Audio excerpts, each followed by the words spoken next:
I mean, not lie. Yo, Hellfire. Last time you was here on the show, Yeah.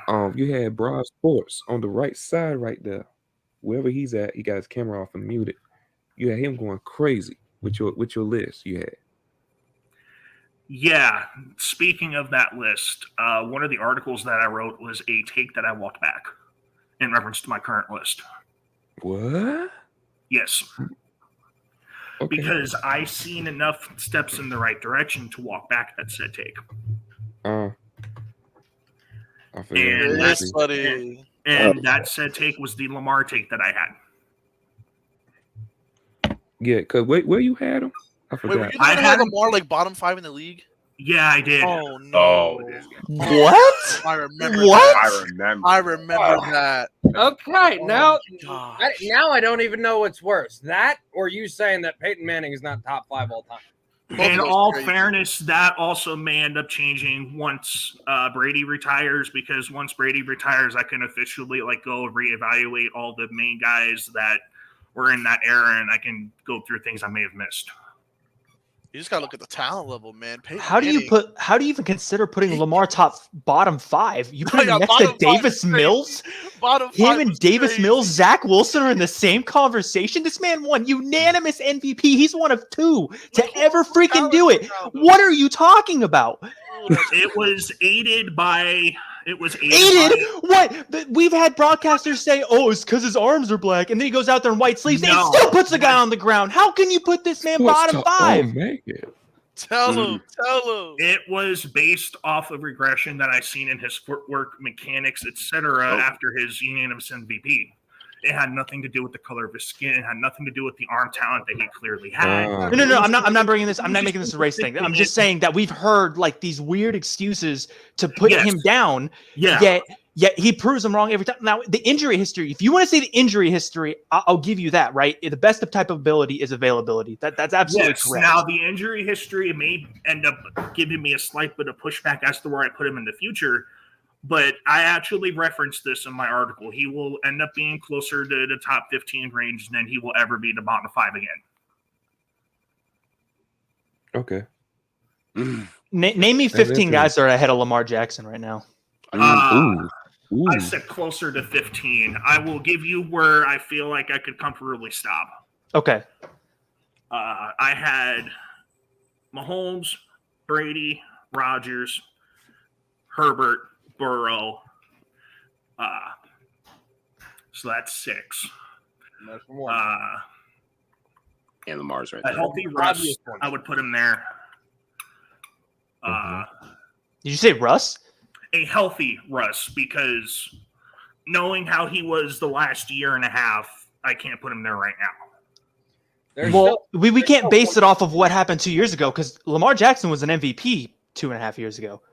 So we can't base it off I'm of saying right this now. year- Right Yeah, now. I know, we're talking about right now. But I'm this saying man had this- as many passing touchdowns up to week 15 as he did bathrooms in his own Yes, house. I It was a understand whole that. ass thing on TikTok. I understand that, but also Russ wasn't healthy this year either. That's why I said a healthy Russ. Neither was Lamar.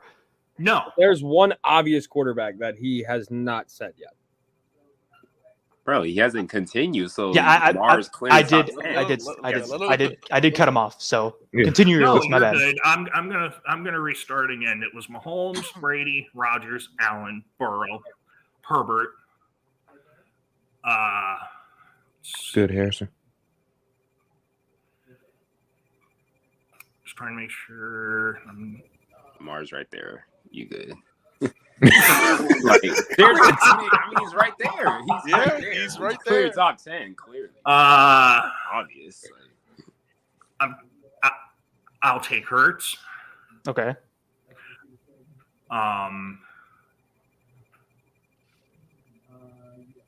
Right there. I'm sorry. I have a tendency to repeat myself, and I don't want to. Do you put Trevor Lawrence above him? No, I would not. That's fair.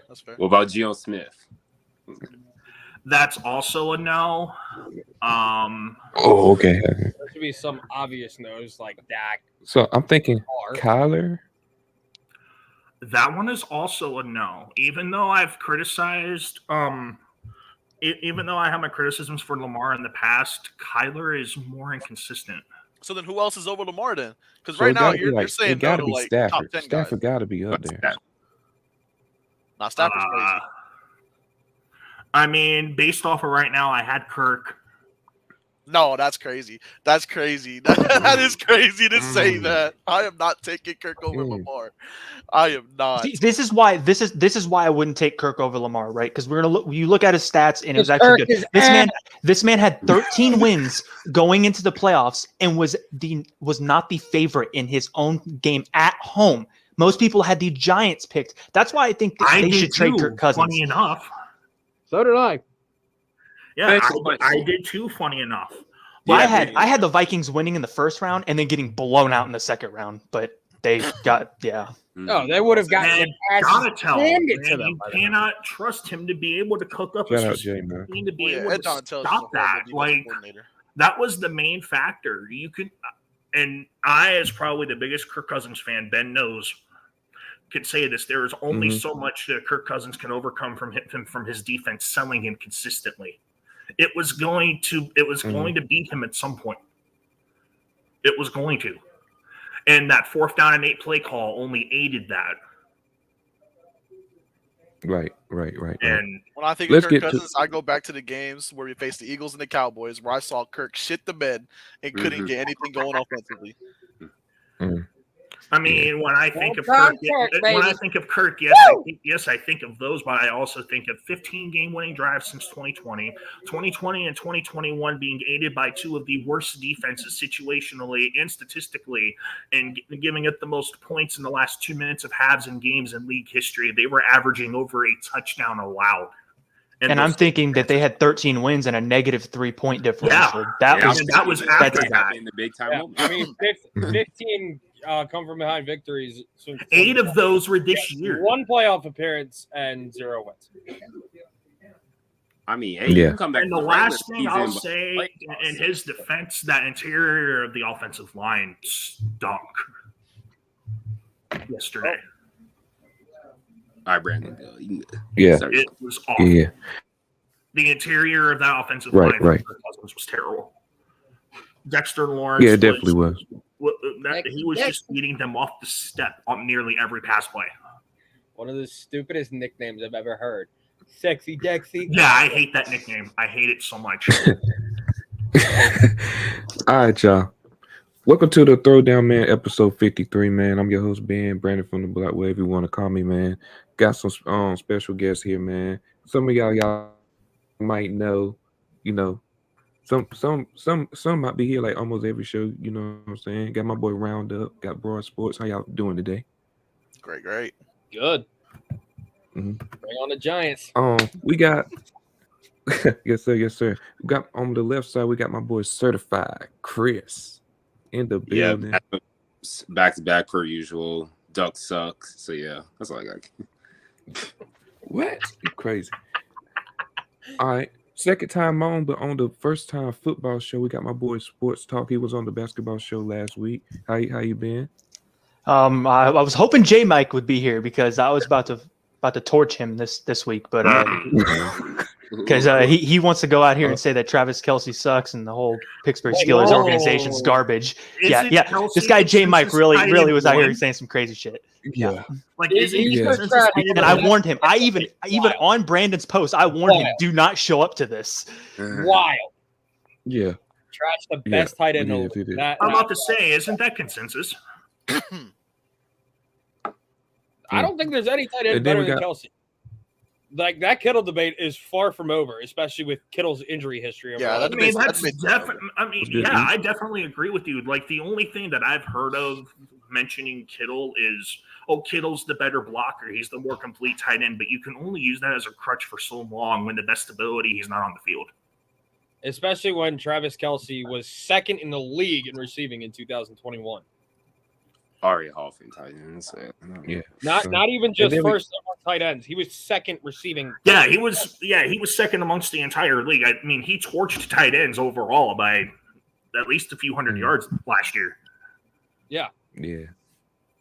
And then we got my boy Hellfire on the bottom right, man. How you doing today? Oh, I'm on the doing show. all right. I've been dealing with a little bit of smoke, but I'm good. It's all good. It's I all will good. explain when we get to the question at hand Ooh. as to why I've been getting smoke. Uh-oh. Probably because of things like saying Lamar's bottom 5. Or Peyton Manning. Or All right, you You guys, guys are just crazy. I get it, but it's actually something that, it's different. yeah, it's something that actually makes a lot of sense. Oh, okay. Okay. We'll All see. right. So let's get started, man. So the Chargers blown a 27-0 lead. Justin Herbert, who I said was a top 5 QB, blew a 27-0 lead. Hey, that loss ain't on Herbert. Let's also That loss ain't on Herbert. that. Let's also requote that because you said earlier in the year, if he made the playoffs, that he was going to be top 3 in your mind. Now hold on, but wait. We gotta remember. Hold on. I have a feeling y'all watched the game just like I did. Herbert did not lose that game. Yeah, I did. Watch what happened in that game. Not only did T-Law have a generational second half, but we saw the Chargers offense run the worst offense I've ever seen in my life. It's their offensive coordinator. Yeah, is where was the awful, run game? Awful. They don't have a run game because, as I said earlier, about Austin Eckler, he's not a good running back. He's a fantasy football merchant. He is not a guy that you're going to be able to. When you're up 27-0, you better find a fucking running game. You better find one, or else you're going to get bleed 31-30. I mean, Eckler only at what, like 35 yards? Good plays. Look at the passing chart in the game. It's horrible, and it's not Herbert's fault. He can only follow the system, and that system was horrible in that game. Horrible. Definitely horrible. Which leads me to the question. That's the title. Is Justin Herbert the next Phillip Rivers? Oh, do you guys want me to go first? Or you should just mention that he's the next Chargers quarterback because the Chargers have always been like this. So do you mean in the way where he's a good quarterback but can never make it to the big stage? I'm assuming that's what he means. Or is he going to Chargers? Okay, what I've been getting smoke for is a very comprehensive, detailed version of what Roundup just said. I wrote an article as to why I feel like the Trevor Lawrence comeback that he made, even though it was 27 points, wasn't a one-off as what people are saying it was. I did a 27-year, essentially extensive look into as to how many games, regardless of leads blown, that the Chargers lost when forcing 3+ turnovers. 25, including the game last night, since 1995. That goes through 5 different coaching staffs.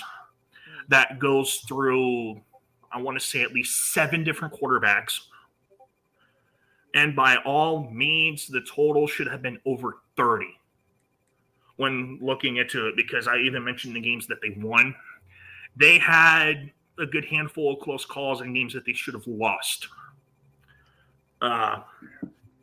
See, when you look at the AFC side of the bracket, right? I know Lamar and Tua's out, and depending on where Lamar lands is whether or not he'll be in the AFC. But when you look at the AFC side, right, we've already kind of deemed Lamar as not being able to perform in the playoffs. If Josh Allen doesn't make it to the AFC Championship, he's going to fall victim to this. Joe Burrow is lucky because he made it to the chip already, right? But that's off of Mahomes' back. But at least 3 quarterbacks in the AFC are going to run into this issue. Unfortunately, it looks like Herbert is going to be one of them, right? Brandon Staley is a bit of a moron. And also, I mean, when you have this much talent on one side, it's like the West and the East during the 2010s. I mean, you cannot expect the NFC to compete nowhere near it. They're the 2-headed monster in an NFC. In the AFC, if every team had their quarterback, every single team besides for maybe the Jags had a legitimate chance of winning the Super Bowl, like a legitimate chance. Now, obviously, we think the Bengals, the Chiefs, and the the Bills are obviously the leading candidates. Yeah. But if you put healthy Lamar and healthy Tua, like I've heard some people say, they would have won those games. They play the games differently, obviously, but there's a legitimate chance that those teams could go all the way and be a dark horse that were not the top 3 teams in the AFC. That's completely fair. Yeah. That's facts. And the more compelling argument of the two would have gone to Baltimore. And Giants fans will hate me for this, but the Ravens made the right decision by letting go of Wink Martindale, and Wink Martindale needs to get out of New York. Well, we got to remember that. If this interview that he has with Houston goes well and they offer him the job, take it. Yeah. Because Baltimore improved majorly defensively while not running his scheme. It took about a month or so of getting the kinks right, and unfortunately the Miami game was part of that. But once they got the kinks right, Baltimore's defense majorly improved to where it wasn't a liability like it was last year. They played really well against the Bengals in that playoff game. They just needed a little more help offensively. Honestly, if Tyler Huntley doesn't fumble, the Ravens probably still win that game. The receiver trying to time the catch off the deflection was like half a second too late. Yeah. But when I was looking at this Jags Chargers game, when I was watching like the fourth quarter and stuff, the fact that the Jaguars, they had 5 total turnovers in the game. Chargers had 0.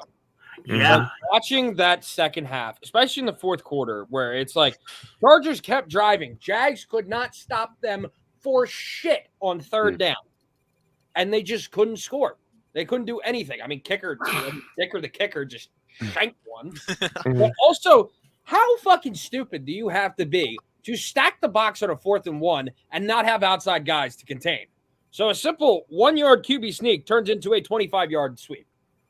But see, I also want to talk about that too, because if you the mental toughness and mental greatness it takes to have 4 interceptions to start out the game and to come back and bring your team down from 27 is ridiculous. I don't care what people want to say about Trevor Lawrence. That alone makes him generational. This game showed more about Trevor Lawrence than it did Justin Herbert. That alone makes him generational.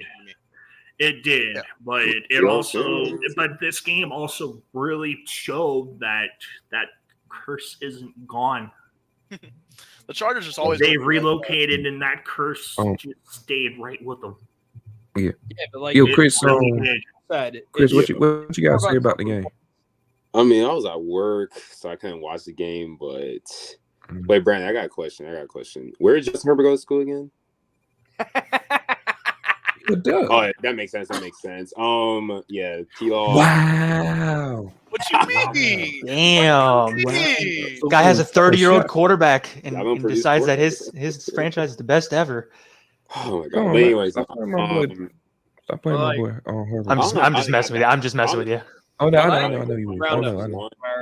This game was a lot more about Trevor Lawrence because when he threw the interception, he could have been like some other guys that we've seen in the league where he gives up, he's pissed off, he blames his O-line, he blames his receivers, et cetera, et cetera.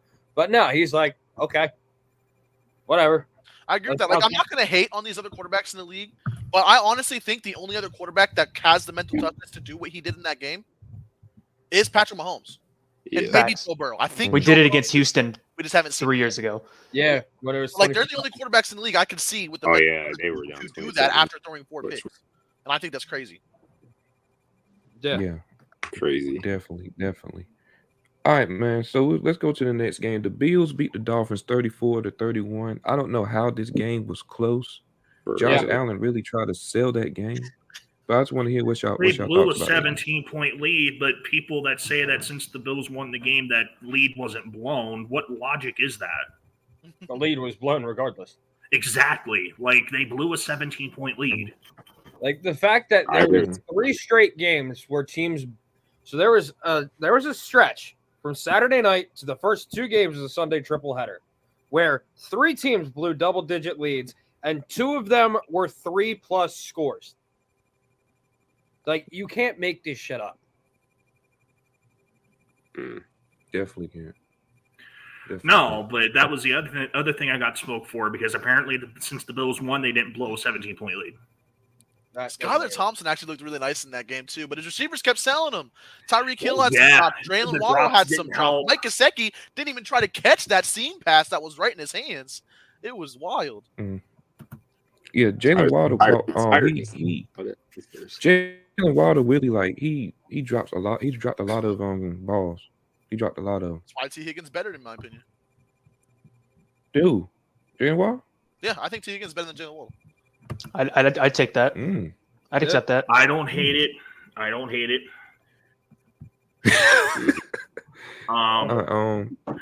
But then again, I don't have Waddle top 10 at the moment, so I don't. So going into this season, Josh Allen was pretty much anointed the MVP of the league. It was his to lose from the beginning of the league down. Yeah. Ever since they played the Chiefs and won 24-20, they have not looked good. They have not looked good ever since. They beat the Packers by 10. They lost to the Jets by 3. Lost to the Vikings by 3, and then beat the Browns by 8. Beat the Lions by 3. And it's just a continuous cycle up until now.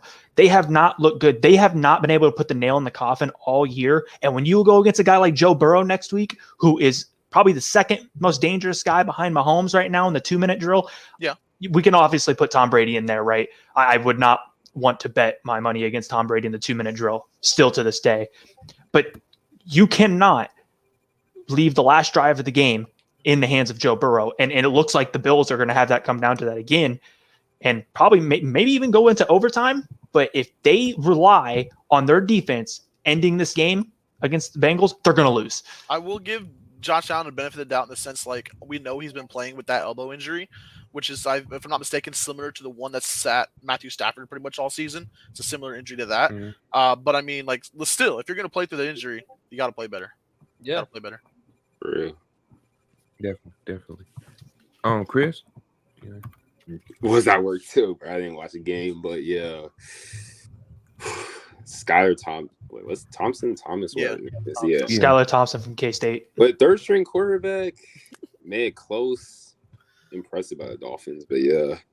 But Tyreek Hill, I remember he said warm up them hamstrings, and if you then age well. Yeah. All right, y'all. We'll go to the next game. Chris, I know you probably watched this game. What? The 49ers beat the Seattle Seahawks 41-23. Yeah, I watched part of it. What any words about that game? If I have to say something though, Geno Smith didn't play bad. I think our defense was just we couldn't stop. I mean, the defense was just gashed by the running game the whole game. I mean, they were just getting gashed left and right. Can't stop the attack. I think the only question I have is, are you all sure y'all came out of the locker room that second half? First half was close. They just took off like a fighter jet. Yeah. And they beat. They did. Charles Cross, he was. The thing is, the Seahawks also had no answers in the pass game either. I mean, to be honest, Tariq Woolen was kind of getting cooked. Yeah, he was. I mean, or Brandon Ayuk. Yeah, that's facts. Everyone kind of figured it out where Geno could only really throw to DK. So, okay. DK was cooking. DK was cooking. DK had a good game. I mean, this game did relieve some of the red flags I had on Purdy. I mean, I knew he was going to stumble he was going to stumble at first.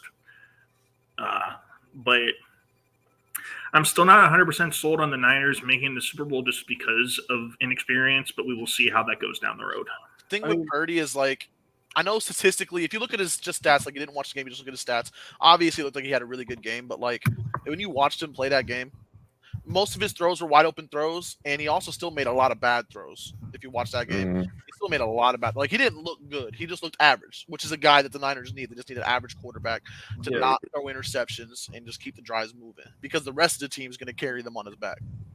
But also, like, what I saw in Brock Purdy was, like, when you think of, like, a rookie third stringer, like, the first guy that comes to my mind when it comes to, like, a third stringer rookie that was, like, thrown into a playoff game is Connor Cook when he was with the Raiders a few years ago, and then he looked like shit against the Texans. Purdy, like, he had a couple mishaps earlier within the first half, but he just remained, at least in my mind, he remained just calm, cool, and collected. Like, he didn't really let his emotions get to him in that game. Kyle Shanahan might, I mean, like, he's definitely cemented himself with him and Andy Reid to be easily Coach 1A and Coach 1B, because him and Andy Reid are the obvious smartest football minds in football right now, and it's just it's so ridiculous how much they clear. Brian Daboll's getting his name up there too, probably third now, but like when it comes to offense, they're all clear above everyone else in the league, and it's really not close. They're too good. I mean, you could throw in Sirianni. I wouldn't, not with them, not with their names. Sirianni can be behind them, but it's like at least 2 tiers away. He can be fourth and then still be 2 tiers away from them. That's how good they are. I don't know about that one. Yeah. I agree with Shanahan and Reed. I don't know that much about Daboll. Look what Brian Daboll has done with Daniel Jones with 1 year with him. That's crazy to me. No one thought Daniel Jones was savable. And it's looking like Daniel Jones might even get a contract extension with how good Brian Daboll has been with him. Well, with the 49ers, I mean, we've seen it with Jimmy Garoppolo that mediocre quarterback play is going to look great in this system. Yep. So for Brock Purdy to do good in this game wasn't all that surprising. His job is just to not make the crucial mistake. Yeah. Is not to throw the pick. Now that sounds kind of cliche, like any quarterback throws a pick, but especially for him, because with the way they play and they try to grind down that clock, they're not going to have too many opportunities. So as long as he doesn't throw that pick, it's going to be pretty easy day for them. That's why they're so difficult, because they're just going to ground you down. And honestly, in the second half, Seattle beat themselves more than the 49ers won that game. Yeah.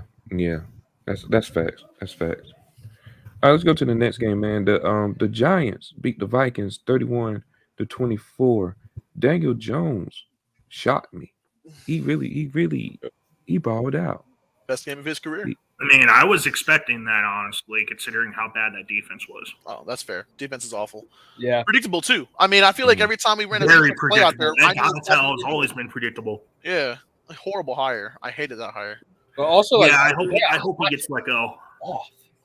I hope he gets let go for the sake of their future. Like, our D-line's too expensive to not get any pressure and not stop the run. Yeah, that's insane. That's horrible. Yeah. That's insane. Do you think they need to let Kirk Cousins go, though? I do think Kirk Cousins needs to be moved on from. Because Kirk Cousins, I've always said this, Kirk Cousins is a guy, he can win you games in the regular season, and he might win you one playoff game, but he's not a guy that's taking the Super Bowl. He's just not doing it. Outside of like extreme circumstances, like a Niners offense, like a Niners team, but that's because the Niners just have a ridiculously good team around it. But in a normal team where a quarterback can really elevate your team, Kirk Cousins is not the guy to elevate your team. But let me counter you with this: have they always put him in the best position to be able to do so? He had the same exact team Case Keenum had and just completely failed. I'm in reference to that offensive line, because are you aware that he's led the league in quarterback hits the last 3 years, led the league in pressures the last 5? He's also towards the top of the league. Joe Burrow didn't lead that? But he's also towards the top of the league. When your offensive line's dirt. But he's also towards the top of the league in quarterback being the reason why he's been pressured. When you hold the ball, which, by the way, as a Vikings fan that watches every Vikings game, Kirk Cousins is just like Russ. He holds that ball way too long. And that's one of Russ's biggest problems, too. That's why Russ is always one of the most pressured quarterbacks in the league. They hold the ball too long. Kirk Cousins gets very hesitant. He's really scared to throw one-on-one plays a lot. Only Justin Jefferson kind of got him away from that this season, so that's why we saw Kirk Cousins do a lot more. But, still, when it comes to a guy like Adam Thielen or KJ Osborne, he's really selective on when he decides to actually give them a chance. Okay. All right. Sports Star, you got anything to say about the game? Yeah, I think obviously we saw how the game went. I mean, Daniel Jones was a one-man wrecking crew, and I don't know how as a whole defense you can't stop one guy. But when it comes to Kirk Cousins, the reason why they should get rid of him is not because he's bad. It's not because he had a bad game or that he's a mid quarterback. I mean, he kind of is mid quarterback, but he's at his peak value right now. He's only going to get older, and they're not going to win. If you have 13 wins and you're at home, you're never going to do it with this guy. And I get it. They had a bad defense. I get it. They had a bad, all that.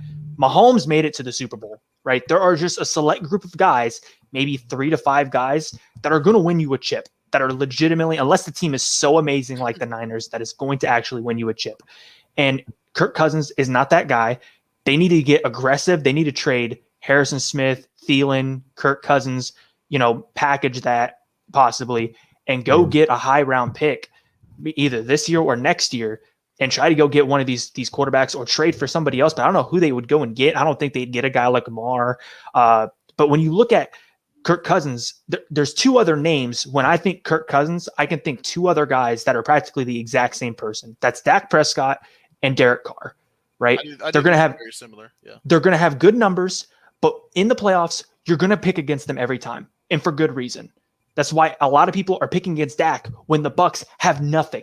That's why we pick against Kirk Cousins when the Vikings have a stacked offense and the Giants are kind of a poverty franchise, especially ever since Eli Manning won that second Super Bowl, you can't go into a game with 13 wins and not be favored in your own home stadium. It's time to move on.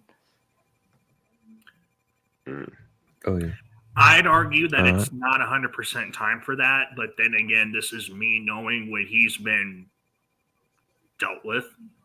Yeah, you're a Vikings fan, but you were also the fan of that team whose coach essentially tried to sabotage him before O'Connell got hired. Mike Zimmer, that's fair. And in spite of that sabotage, that last year was his career year.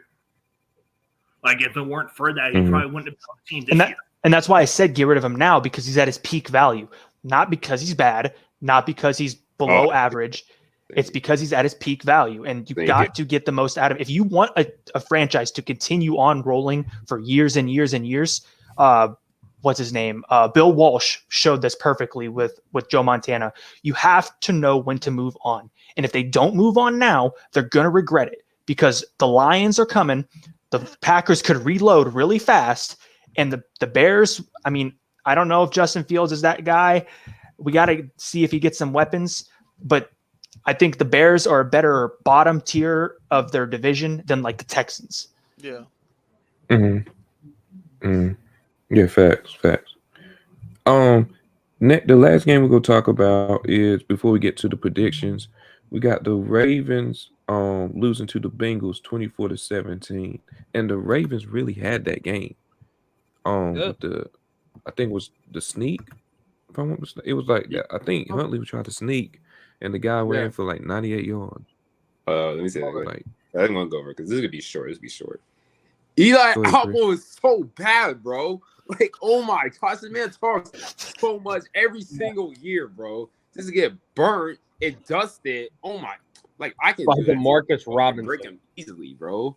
Oh my gosh, bro. I don't know how that is ridiculous that happened, knowing how well he was in the regular season the last couple of years, for him to just get burnt in the biggest spots. No respect to wide receiver, but like, bro, that was. And it's just crazy when you look at it too, because like when you watch that game, and even when looking at like the game afterwards, looking at the stats and all that stuff, the Ravens completely outplayed the Bengals. Oh yeah. If it wasn't for that fumble return touchdown, the Ravens probably would have won that game because they completely outplayed them. Completely. Yeah. If they would have given the ball to J.K. Dobbins instead of doing that jump up quarterback sneak thing, for all we know, they would have scored right there, because J.K. Dobbins is a beast, and he was from 2 yards out. Yeah. What were you thinking? Bad play call. What were you thinking? See, there was 3 plays this weekend that made you just smack your forehead, and it was the delay of game penalty by Skylar Thompson in that Miami team, that sneak, and then the 4th and 8 throwing the 2-yard out by the Vikings. All those 3 plays just make you smack your forehead and go, you deserve to lose this game. I don't care what you did before this. You deserve to lose this game.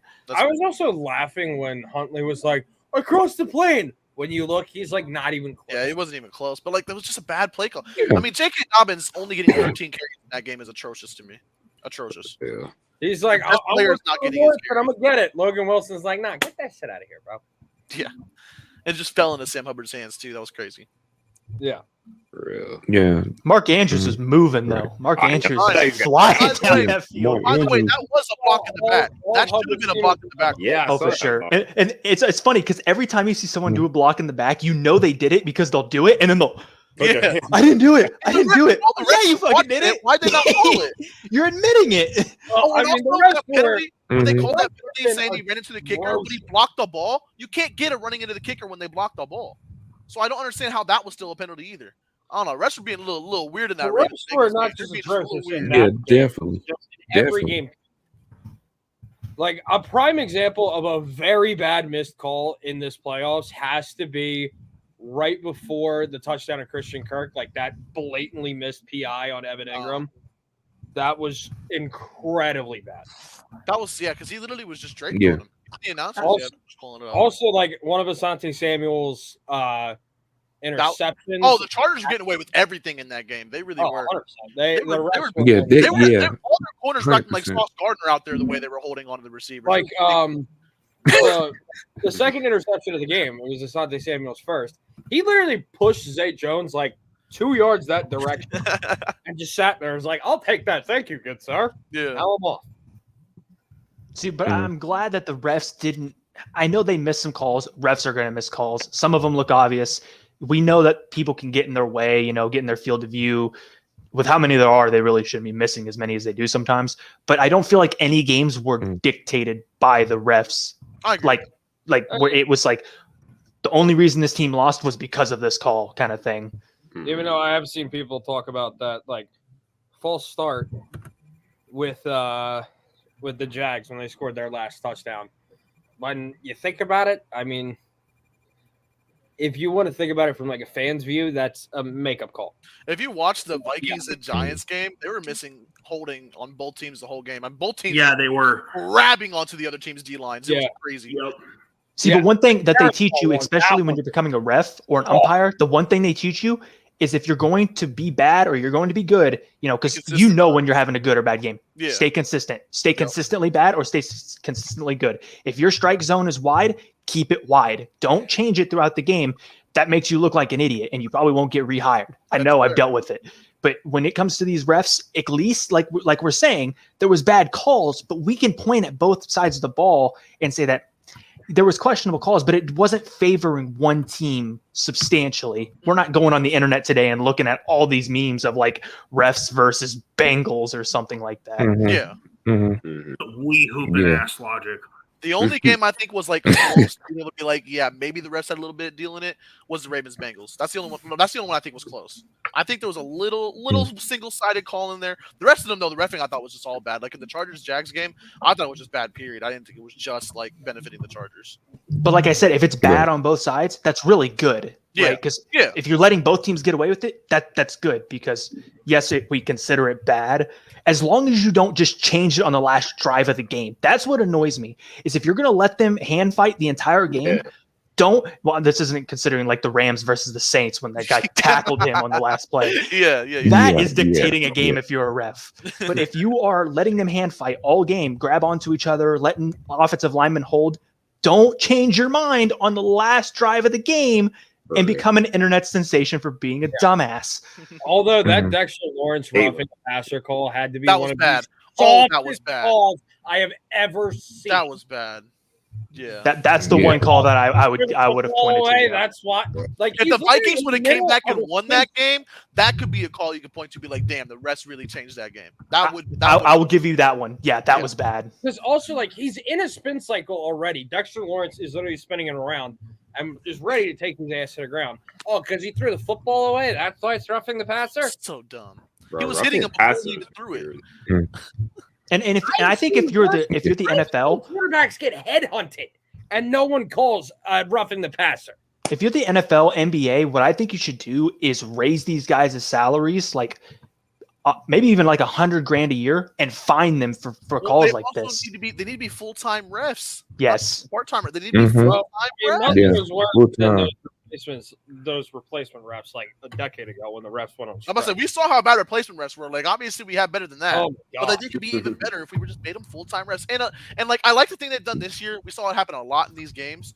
The reviews where they call it in before the next play starts and they decide to fix it. I love that. And I think they should do that a lot more. I think they should find a way to do that. I like the expedited review. Yeah, I think they should find a way to do that way more often. Right. I'd be okay with completely getting rid of challenges. Dragging it out. If we just made it to where like controversial plays were always reviewed. Yeah. Every play is going to become controversial. Then every play is going to become controversial. I'm talking about like the expedited. We saw it in these games. It didn't make them take longer at all. They did the expedited review. They told us what happened, and they went and put the ball where it needed to be at, depending on the situation. And it would take like 2 seconds while the teams were huddled up. It didn't add any time to those games.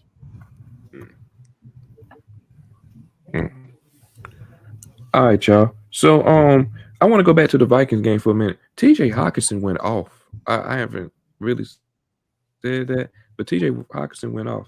Is he top 5 tight end in the league? Oh yeah, for sure.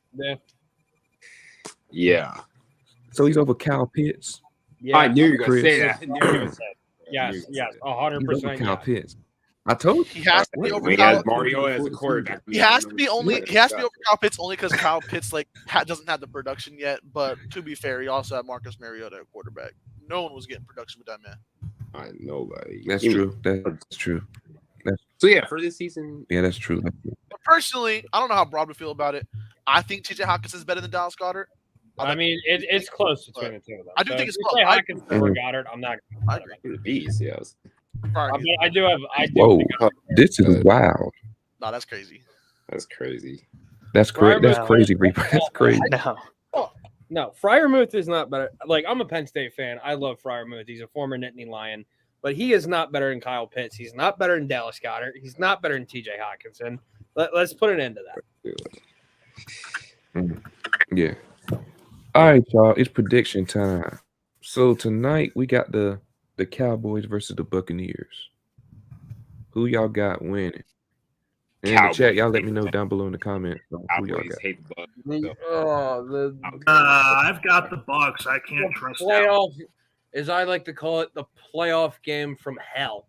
Yes. Yes. The team I hate the most versus the quarterback I hate the most. Both teams are a loose cannon. You can't trust either team right now. I've got the boys.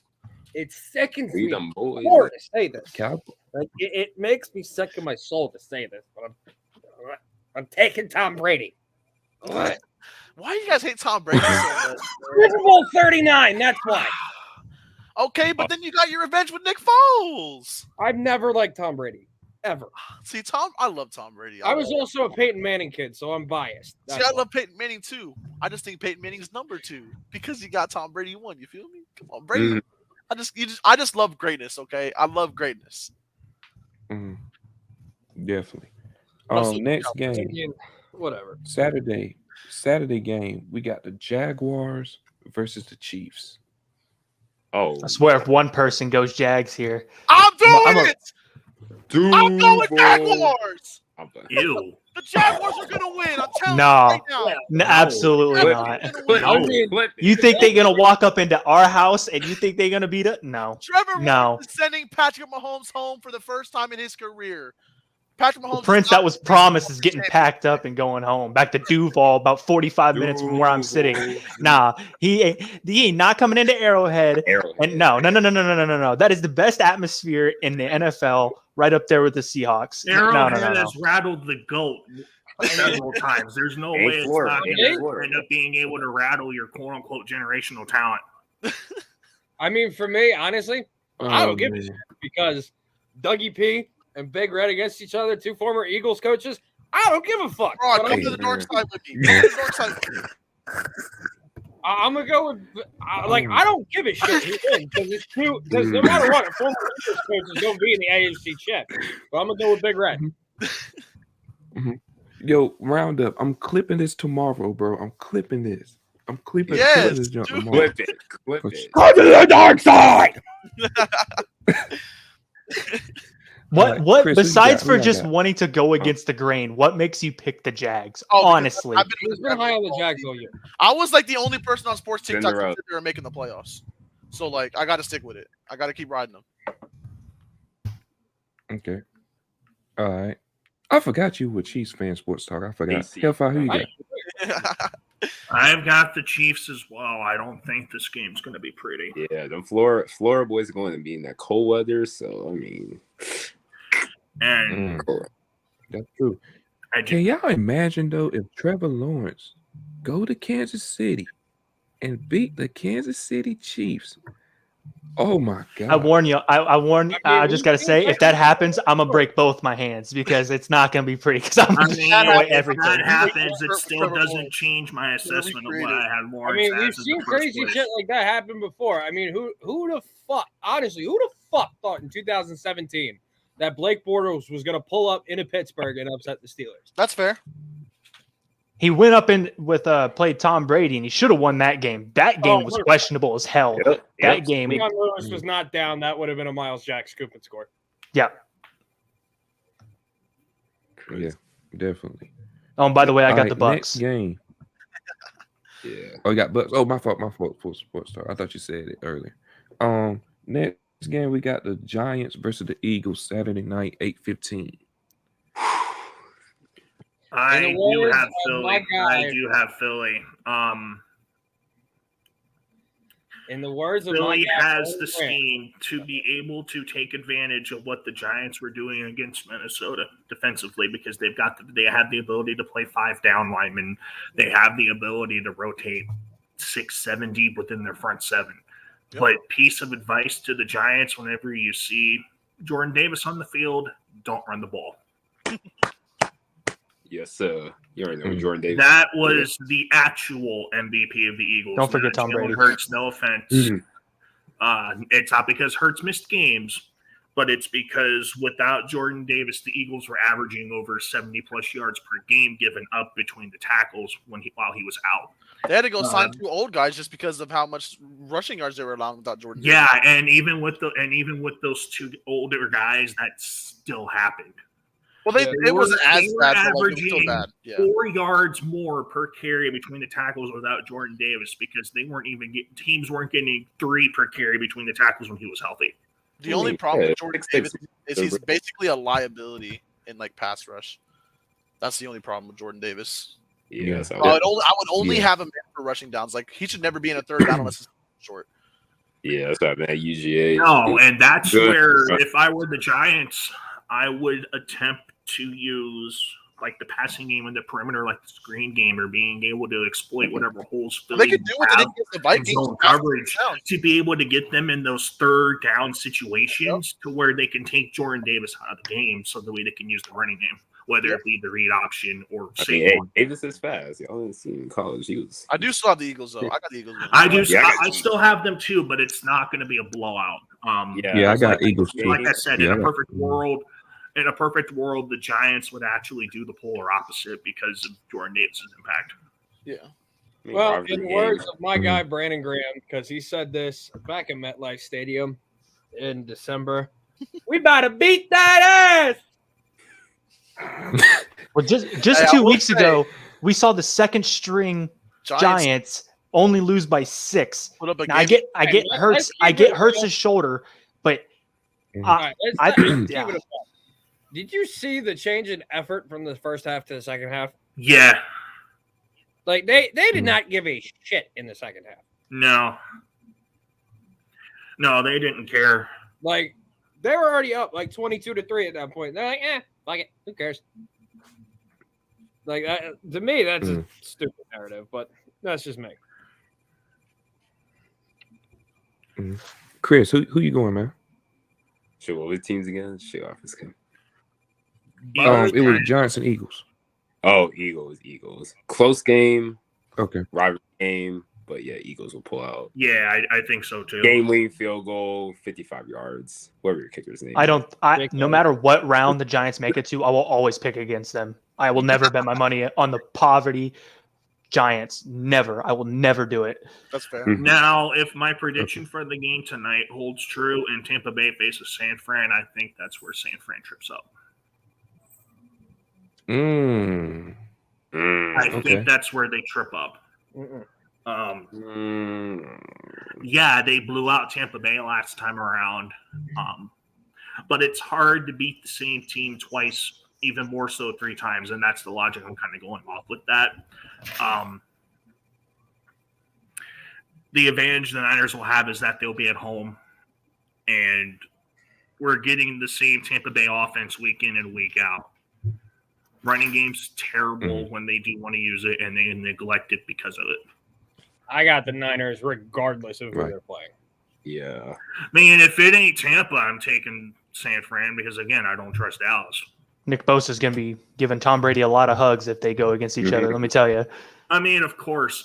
Funny thing is, the entire offensive line for Tampa is apparently healthy. I haven't heard Ryan Jensen got active or not, but Mm-hmm. but I know they've been down 3 interior offensive linemen all year. Yeah. I have 49ers making it to the Super Bowl, so I'm picking 49ers no matter how far they go until the Super Bowl. My Super Bowl matchup, when they lose to the Chiefs my Super again. Bowl matchup was cooked by that comeback because I had Chargers-Eagles, but my backup was always going to be whoever won that Chargers-Chiefs game. What I predicted before the season started was Eagles-Bills, and that could still happen, so I'm going to stick You could still, yeah. I threw down $1 bets on the top 3 possibilities of either being Eagles-Bengals, Eagles-Bills, or Eagles-Chiefs. I love it. Now Yeah, speaking of Jaguars. I've had Chiefs 49ers. I've had the repeat. All year. It's still there. You have the repeat, even though they were starting Trey. Yep. Because, like I said, mediocre quarterback play can still win with this team. I think. Yeah, and speaking of mediocre, if you say Patrick Mahomes is mediocre, I will jump through this screen. I will find a way to reach through this screen. Speaking of mediocre quarterback play, I personally think they may end up finding a way to make Jimmy stay because before the injury, they were discussing bringing him back. Because obviously Jimmy's going to be a commodity, whether it be the Raiders or he's going to end up getting tied with New England once again because of pressure from fan base and reports coming out from people in New England that Max had a lot of pushback and Bill's pissed about it. That was also before Brock Purdy decided to turn into a Greek god on the football field for about 9 games straight. And even then, there's going to be a competition next year. Oh my god! Yeah, there's going to be a competition next year between the two of them when they're both healthy. I think because of the chips they threw into the table. I think they'll stick with Trey Lance because they spent 3 first-round picks on him. They did. They spent a lot of capital on Lance, and with how raw he is, if they're not going to use him, then they need to trade him. Yeah. With how he is, knowing he has that first-round pick name value, and knowing what they took, what they gave up to get him, they could get some good capital back for that. Yeah, definitely. Probably a couple of firsts and a third for that. Yeah. Yeah. There's plenty of quarterback desperate teams that'll take that chance. Definitely. All right, y'all. We got one more game to predict. We got the Bengals and the Bills. Sunday, 3:00. I have Cincinnati. As a Chiefs fan, I want the Bills to win. I've got the Bills winning. Oh God, I don't want to see the Bengals again, man. Who they think gonna beat them Bengals? I've got Cincinnati. I've got Cincinnati winning, but I'm gonna take the Bills. It's a close game. I've got the Bills because I want to see that neutral site played in Atlanta. That's gonna draw. That's gonna draw some viewership. Yeah, I don't want to see the Bengals again, man. I don't know what it is. Versus Allen in a dome. Because Joe Shafee is Mahomes' daddy. Against them. Chris, who you got, man? Who you got on Bengals or Bills? It's like a coin flip for me. Bills. Diggs is gonna burn Eli bum apples, so yeah. They better not put him on Stephon Diggs. He's gonna cook him. He gonna cook him. Yeah. What was up with Stephon Diggs? What was up with Stephon Diggs wearing all that tape, looking like a linebacker? That was sick. That was awesome. Round up. It don't matter if it's Stephon Diggs or Gabe Davis. His ass is getting burnt. Well, I don't know. Gabe Davis ain't much of a route runner. He's just a good little deep threat. Right.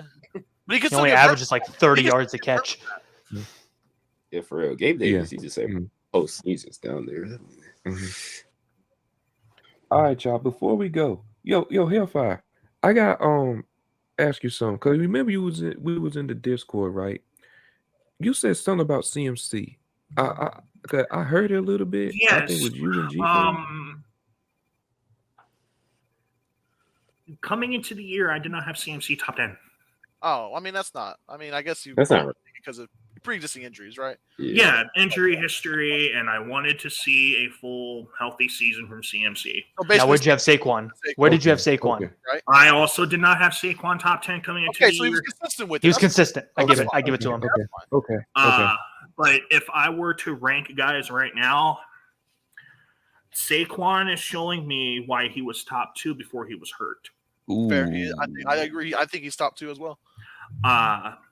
But my number 1 is not going to be the same as everybody else's here. I guarantee it. My number 1 is Nick Chubb. I'll just go ahead and say that now. Okay, so that's just one. I have Chubb as well, but I have my reasonings for that. I have Chubb as well. Every year, to me, Chubb has had somebody keeping him off of that number one totem, whether it be Jonathan Taylor, whether it be Derrick Henry after he ran for 2K. He's had somebody holding him off of that totem. And I don't see an argument where anybody else can place him off anymore. Yeah, I agree with that. I like Nick Chubb at 1. I think that's the only person I can put at 1 at this moment. Yeah. And funny enough, between those two, I am going to sound like a crazy motherfucker, but I had Nick Chubb and Saquon Barkley going number 1 and number 2, respectively, in the NFL draft when they both came out. Really? I viewed both of them as generational runners. I mean, okay. It's understandable. Yeah. I think the ironic part of them being in the same draft and you saying that they're going to go 1 and 2 is that they are still on the same teams that were number 1 and number 2. Except I had it flip-flopped. Oh, man.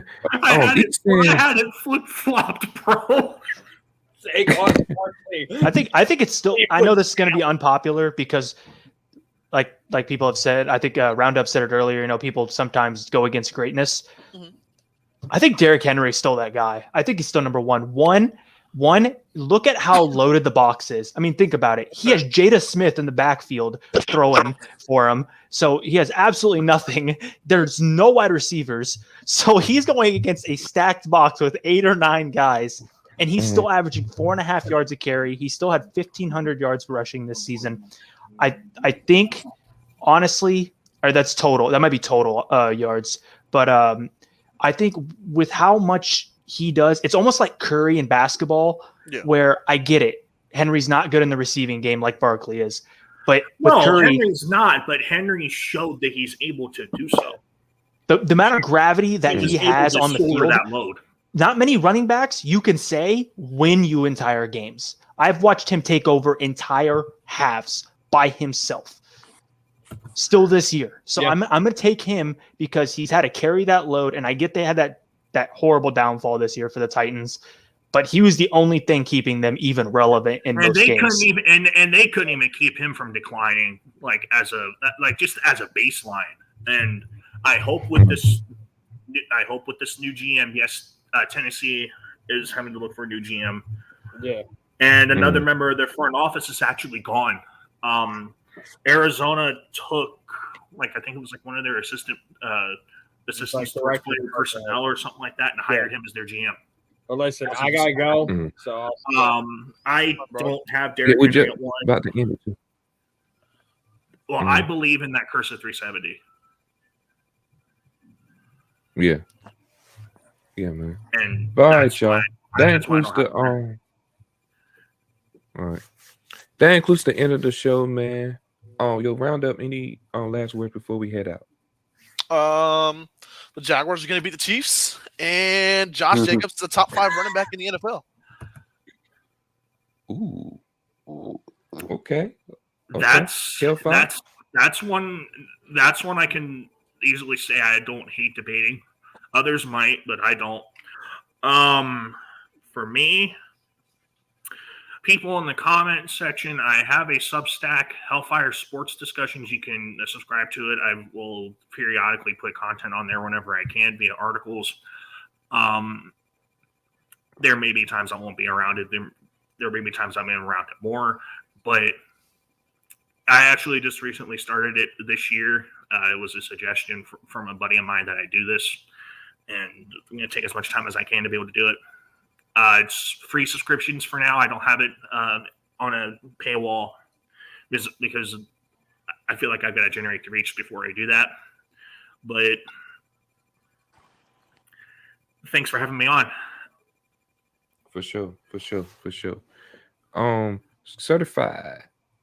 Okay, y'all know me as a DK Metcalf hater, not top 10. Oh man, he did ball out. I'll give you that. What else? Back-to-back natties, you already know. Lamar.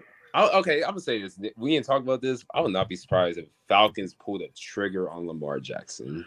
You know what? I won't be surprised on that either. Because they tried to do it with Deshaun Watson last year, so I would not be surprised. Well, just because of what they ran this year with Mariota, that does not put that out of a discussion at all. The question is, does Lamar want to go to Atlanta?